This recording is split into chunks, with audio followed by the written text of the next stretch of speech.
what's up? My name is Pearl Thusi. I am the real Black Pearl, and welcome to The Right to Vote. It's going to come up on screen right now. Yeah, there it is. And today we have a very special guest coming through to speak about what he thinks about voting and politics, and whether or not we actually have the right to vote, which, you know, obviously we do. His name is Loyiso Gola. Clap yourself. I was gonna play grumpy. I'm grumpy. Don't play grumpy. So you already know, who you are and what you do. You're one of the kings of comedy in Africa or South Africa. Thank you. Those are very kind words. Is it? You don't think? I'm just saying those are kind words. But you should be like a rapper. You love rap, and just be like, yeah, I'm the best. Yeah, that doesn't always work out in your favor sometimes. It's those are kind words, pal. Okay. Very kind words. So you had like a satirical show. You had LNN. Yes, late night news. And yes. how did that go? It was good. It was great. It was fun because in terms of stage versus TV, if you have an issue to say on stage, you have to make it funny from the bat. Yeah. Right? So people don't really want to listen to a 3-minute monologue before a punchline. Whereas if you have a TV show, you have a lot of elements to tell your story. Okay. I.e. graphics, i.e. a sketch, i.e. I mean, I don't know, like there's many ways to tell the story. Yeah. Whereas a stage is a focus thing. So for me, it was very cool because I was able to tell a lot of stories and share a lot of opinions using a lot of elements, right? Which is very different to stage. Stage is just the mic and the audience, and then you go, how do I tell this thing in 3 minutes, right? Okay. Yeah. Okay. So it was great. It was great for that. And yeah. And you won Emmys. Well, you were nominated for Emmys. You nominated twice. That's a huge deal, though. I mean, it is a big deal. It's cool. You don't let anybody on Twitter forget, anyway. So. Well.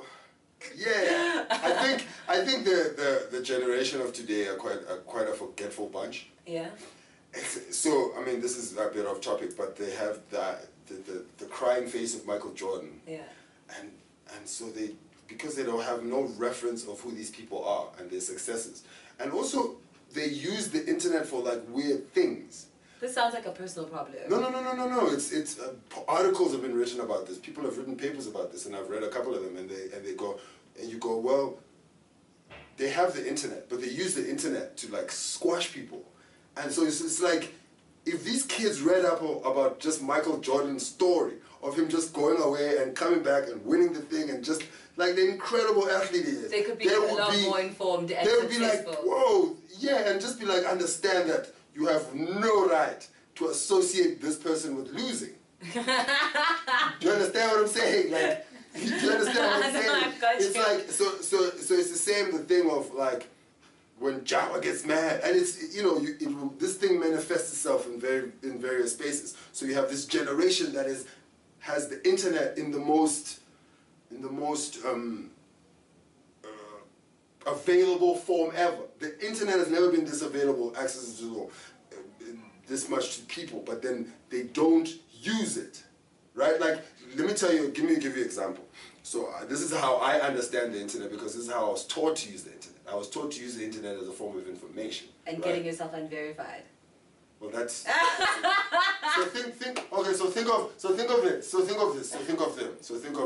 so I was taught in school a certain history, right? Yeah. So like I just started reading up on the Dutch East India Company, which in primary school when we were learning history they taught us that there's these guys, or you know, but when you read about them like in detail, it's insanely horrific. You know what I mean? Like the way they would just get to places and they just murder people. But the funniest thing, I wrote a joke about it, but is how they used to pillage whole countries over stupid shit. Like they used to go to a place and be like, yeah, those people have spices. And then they would conquer your country for spices. For spices. Then you're like, sometimes it would be strawberries. It'll be like the things you think now are like accessible. Like like for nuts. Why did you kill the whole country? They have blazing nuts. Which is why we're not here. Yeah. Oh, sorry. Yeah, you're But it's so like, it's so bizarre, which makes me think that in 200 years' time, it's going to be quite weird to find out that people killed each other for oil. Mm. It's going to be such a dumb thing to have killed a whole country for. You went to Iraq and did what? For what? You guys are And you totally bombed and killed yeah, the children just so that you get some oil for yourself, but, for you, so that you have more money at the end of the day. But then I think, like, in terms of a commodity, oil is not going to be such a valuable thing. And so the people who will be living in 200 years are going to be like, what the fuck you need oil for?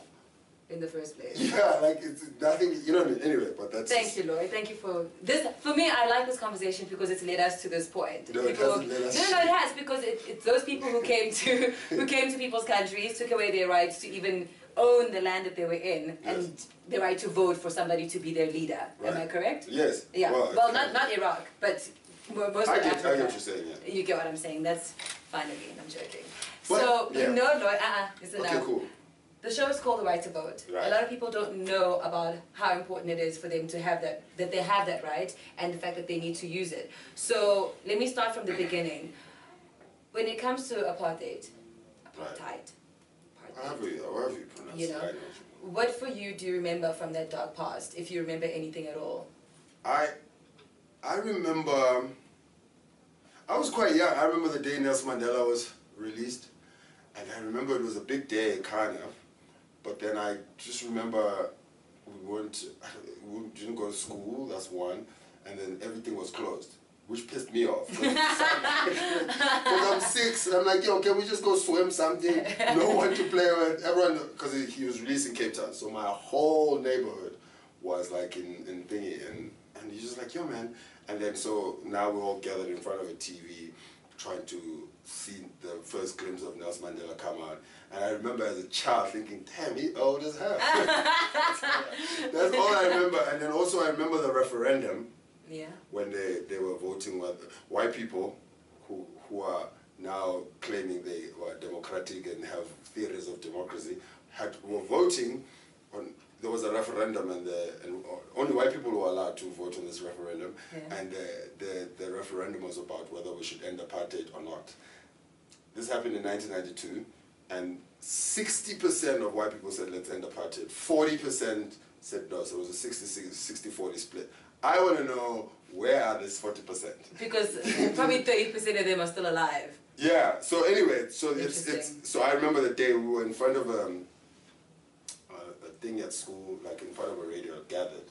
I mean, it was weird. It was like sports. You know, like when you're listening to World Cup final on radio, and you're like, how is the country going to go? Are we going to is apartheid continuing? Those are the like historic events I remember. But I also remember going to, like my mom tells me, like in Cape Town at the train station, when she worked, like the train station's quite long, but she wasn't allowed to come out on the one side of the train station because that was for whites, and then on the other side. And I remember when I was young, soldiers coming to my grandfather's house and making him lie down and kicking the whole house down. I remember like several searches in my house. Yeah. I mean, I probably remember 5 times. Was your grandpa like? No, my grandfather was a preacher. He was like the most humble man ever, like very a disciplinarian, but not a struggle. Not a struggle dude at all. I mean, okay. he was a preacher in the Duff Methodist Church, which said the Duff Methodist Church philosophy was that apartheid is God's will. So I struggle with that. And yet he was a pastor. Yeah, I mean, some people just, it was. Do you remember the first time you voted? How did you feel? Were you nervous? Were you just like, let's do this? I only voted 2 elections ago. Okay. I mean, Is the only time you voted? No. I started voting 2 elections. How many times have you been able to vote?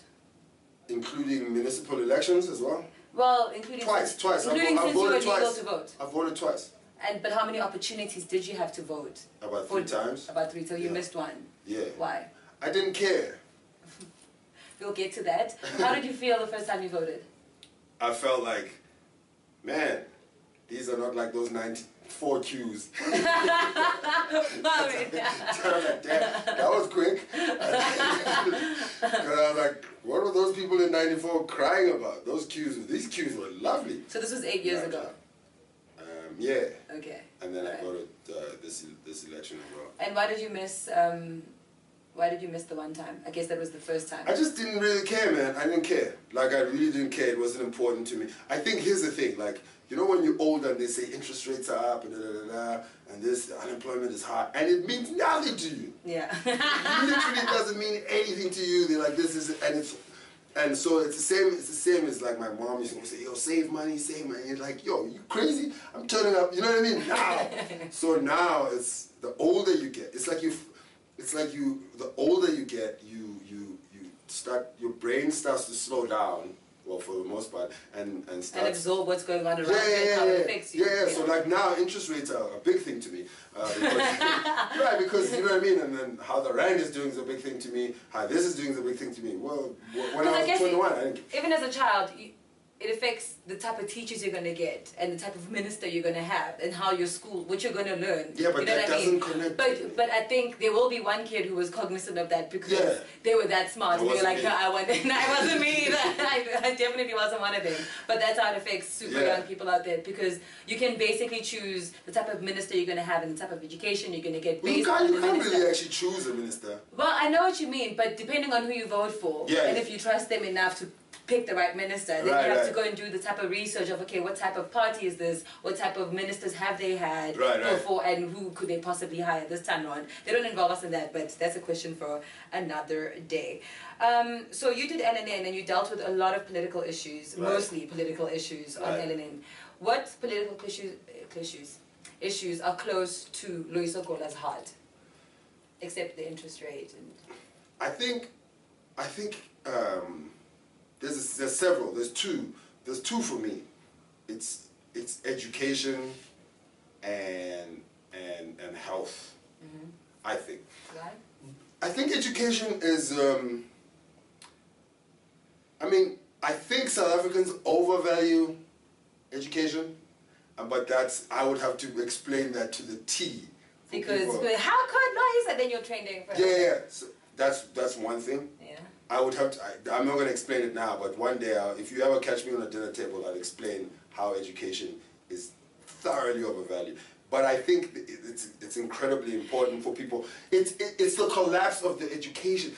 The education system still has to function. People still have to get it. I want people to get education. I want everyone to access the education. And once lower education, like primary school education, high school education, the whole system, the majority of the people are not getting it the proper way. It's that thing for me just... Do you trust white people to govern this country? That's too soon, Pearl. For the question of for them to govern. Do I trust white people to govern the country? That's a very tricky question. I don't trust politicians. Altogether. Altogether. Why would you not vote? Give me one line for the DA. Well, listen. My stance on political issues is apolitical because I'm a satirist, so it's apolitical. So that's why I'm asking, why would you not vote for them? The one reason. It's something that I can't comment on because I'm apolitical. I deal with issues as they come. I can't. But I'm not asking about all of them. You'll still be in the same position. But I'm gonna decline to comment on each and every single situation. That's why I'm. But there is a reason you would not vote for either one of them. For all of them. There is a reason, but like I say, I can't. You can't just My role in society as a satirist is not to comment on political parties and whether to vote or why I would vote or not vote for them. Okay. It's to scrutinize every issue. That's the stance I take. So has life improved for South Africans and your family personally? Yeah, life has definitely improved. I mean, South Africa is a better place. Every day South Africa, like some people, it depends, because some people will go, yeah, but the rand is 20-1. I miss the days when the rand was 6-1. Yeah, but when the rand was 6-1, people had no rights. This is true. Right? There were no rights. The labor laws were horrible. So an economy that functions in that way is going to flourish because people have no rights. So things get done as a right. So once people go, yeah, we want a living wage. The miners want to work for a living wage. Then things are going to slow down and capital and investors are like, whoa, what's going on here? But if it's a free for all, I mean, obviously we'll flourish. Do you feel like your vote makes a difference? Yes, your vote definitely makes a difference. But what were you saying? Finish. I'm saying that if you don't want to vote, you don't want to vote. And it's your right to not want to vote. And that's it. And that's what I mean about these things of democracy. But when you are voting, I would then advise you to? Vote the way you want to vote, B. No voter sits there and scrutinizes policy. That is a logical thing to do. Nobody's going to do that. Who does that, bro? Who does that? That is your right to vote with Loyiso Gola. Thank you so much. Go vote if you want to vote, man. If you don't want to... Loyiso's voting. At the end of the day... I'm not going to vote in the municipal election because I'm out of the country, though.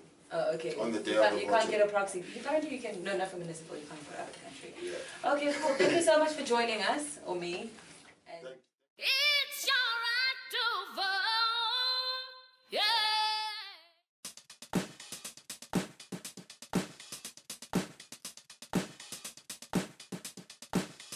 Oh God, you know.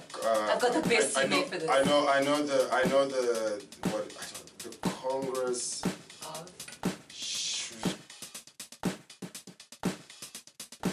He didn't he? One. He didn't finish that term, did he? No, he didn't finish the term. He didn't finish even one term. Yes, I know it was one. The Tabo Billy came through. No, but didn't Tabo take over? Tabo took over before it ended. Yeah, but not officially. Not officially. It wasn't official. It was like... Kalogu Tina were in the know. No. Julius Malema. It was 1994, 27 April. Yeah. Yo, man. Yo. Yo, man. Yo. Hundreds of years. No, a couple, 100 something years. Now you want us to do the maths. Official apartheid was started in 49. 69, 79, 89. Is that how you Wait, 19... It was a treason trial. It was a treason trial of the famous Nelson Mandela trial. Because they were terrorists.